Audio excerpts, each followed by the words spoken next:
We always start with tuning in. And as we tune in, we might just see what's here. And sometimes that surprises us a little bit. Sometimes we're not really aware that there's joy here or that there's worry here. We have a habit of disconnecting, just kind of getting through the day moment by moment. And so it's really helpful to stop. And that's why we've made this commitment and we've come here in part is to tune in and to get to know ourselves better. And one of the things we get to see is the variety of experience that we have. We get to understand the connections for sure. We see how, a lifetime of stress or fear or anxiety creates a body that's tight, creates a mind that's worried, and that we're not helpless with that either. We have a lot of agency here, and it's certainly not a fast fix. And it's a really reliable way to change our experience in life is to work with tuning in, becoming more friendly with ourselves, really being on our own side, and using all of these amazing tools like breathing and relaxing. So one of the first things that we could feel gratitude for is that we appreciate ourselves enough to come here and do a practice. And that's an amazing thing. I'm here doing a practice. I'm relaxing my body, working with my breath, letting it be smoother, more continuous, more relaxing. I'm working with my mind, understanding the mind and working directly with the thoughts in the mind as well. So take a moment to scan your body from head to toes and notice what there is here to be grateful for in your body.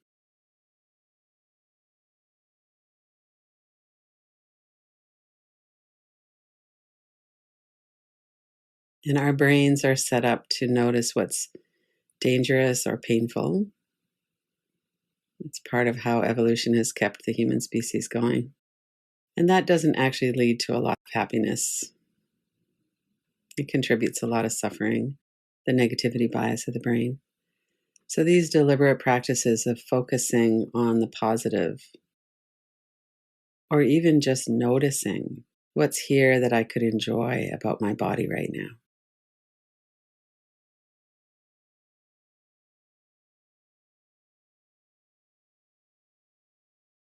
We have these arms to hug people, and we have these legs to move in the world, and they might have pain or they might not work as well as we hope that they would. That can be true of everywhere in our body. But we're alive and we're here, and we have enough capacity to be here and do a practice. But as you're breathing out, let your whole body soften and relax. Let go of any tightness or tension in the body or in the mind.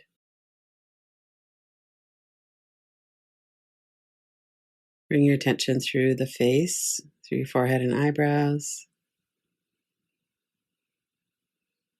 to your eyes.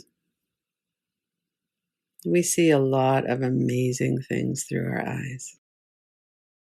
Through our vision, we also notice what is here, what is wonderful, what is of a concern. About 30% of our brain is just dedicated to analyzing visual information.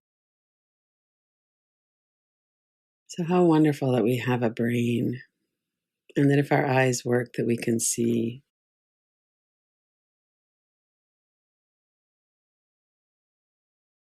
We can notice the breath. Relax your mouth and jaw. If you're clenching your teeth, put a space between your top and lower jaw so that you're not touching top to bottom. But also just to notice what a wonder our mouth is. We have our taste buds. We can speak. Very close to the mouth is the ears. We can listen. We can hear bird song. We can hear voices of people we care about. The wind in the trees. Our ears just take it all in. They don't just take in the good or just take in the bad. the pleasant or the unpleasant. But could we just pause for a moment and notice the gift of hearing, even if it's not perfect?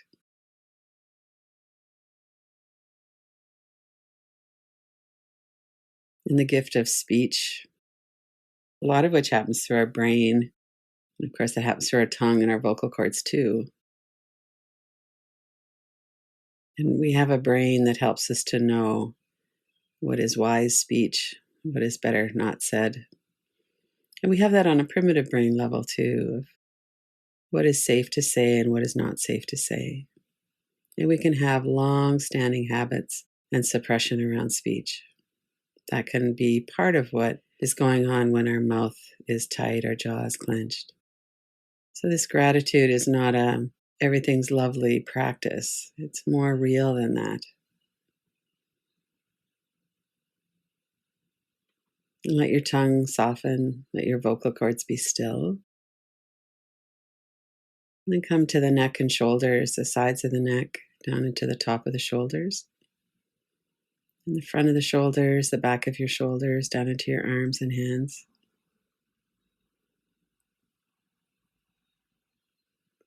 And as you breathe out, let a wave of relaxation come down through the sides of your neck, your shoulders, through your arms. Let it drain out through your hands and fingers, fingertips. And all that bracing that we do through the upper back, let that release.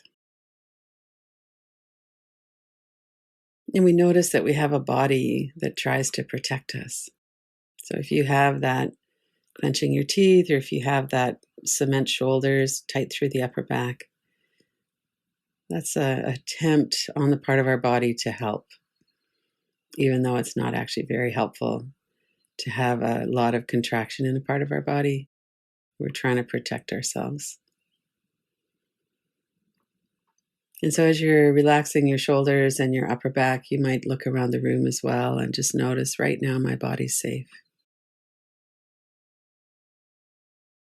I can predict with a great degree of accuracy my body will be safe during this practice. And I could really consciously let my breathing slow down, let my shoulders soften and relax.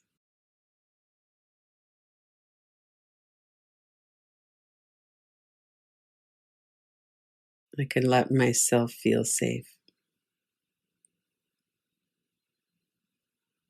And I could nurture that feeling. And notice as you're coming into your back and chest, down into your stomach area, how your body moves with your breath.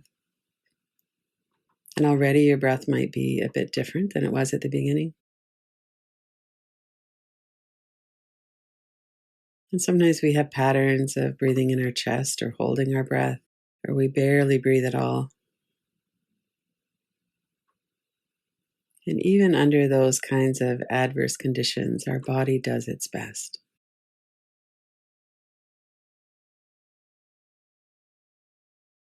And during a practice like this, we could give it a fresh supply of oxygen by breathing in more. Letting our body relax as we breathe out.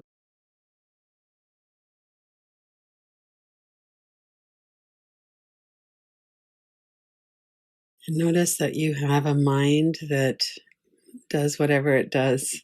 Sometimes it wanders off into a train of thought. And then you could just bring it back, center your attention again in your body.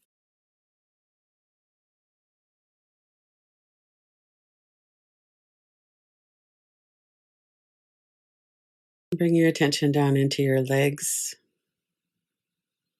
Our legs tend to be a part of the body that we might have a lot of judgment around. Or maybe you have a lot of pleasure in your legs. You think they're awesome, they look good. But even if they don't look good, even if you have judgment around how they look, they're not the right size or shape, or if they don't work as well as you'd like, see if you could just step into an appreciation for your legs. We have our hip joints and knees and ankles and feet and all the little muscles that move our feet and toes. We have the large muscles of the calves and the thighs.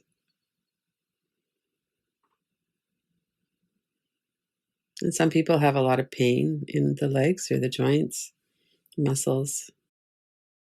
And some people have very powerful legs. So notice what comes up as you're paying attention to your legs. Our legs are how we get around in the world, for most of us anyway. It might be that your legs don't work very well, or maybe they don't work at all in terms of getting you around. Just to notice what's your actual relationship right now in this moment with your legs. Can you feel them if you wiggle your toes? You might have images of your legs. Just come back into your body. If you tighten the muscles in your thighs, your front and the back, and then let that release. Or if you move your legs around a bit, notice if there's a sense of connection and maybe a sense of gratitude, maybe not. Just notice your legs and feet. We get grounded to the earth through our feet.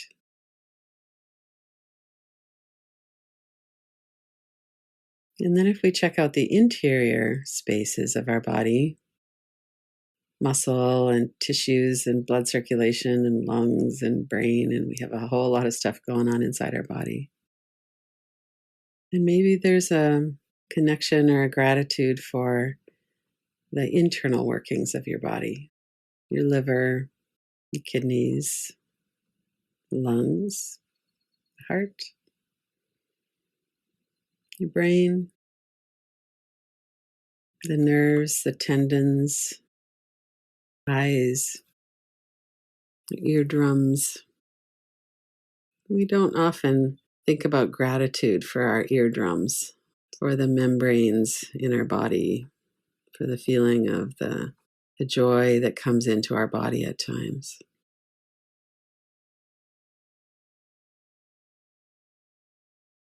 And notice your brain. So many of us have brains that are very compulsive. We get kind of sluggish in our brain. We get overwhelmed in our brain. There's so many things that happen in our brains. And sometimes we nourish our brain really well with nutrients. Other times we eat things that make us feel sluggish. So our brains do a lot of hard work for us under pretty hard conditions at times.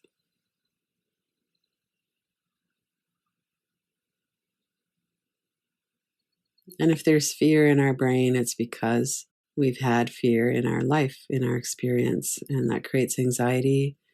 It creates an attempt to control often. We might go into trying to predict the future, catastrophic thinking.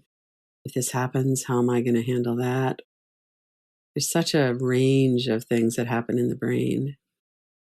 But they often go into either I'm ruminating about the past, wishing it was different, or kind of feeling hurt about it, or I'm worried about the future. And then our brain also has this amazing capacity to notice the present as well. And that's one of the joys of practice. We come back into the present. And in this present moment, what are you hearing? What does it feel like in your body as you're breathing? What are you touching? If you were to hold your own hand, can you feel the warmth and the strength? Let the practice go. Just let the gratitude be here or not be here, or whatever your experience is. Just rest for a moment. Let yourself assimilate.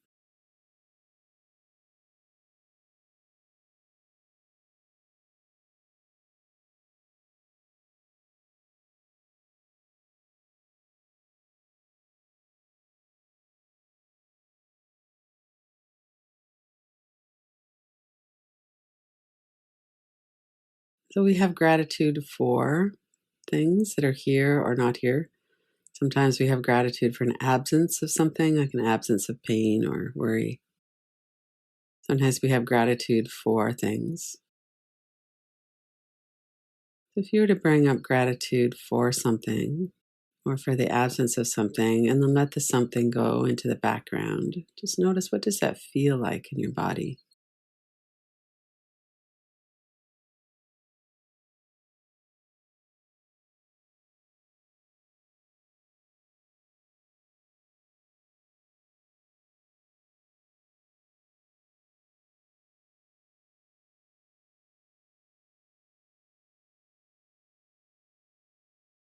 And then when you're ready, finish the practice. Open your eyes. I'm grateful that you're here. I'm grateful that everyone takes this time. When we can, we take this time to be here for ourselves. That's pretty wonderful.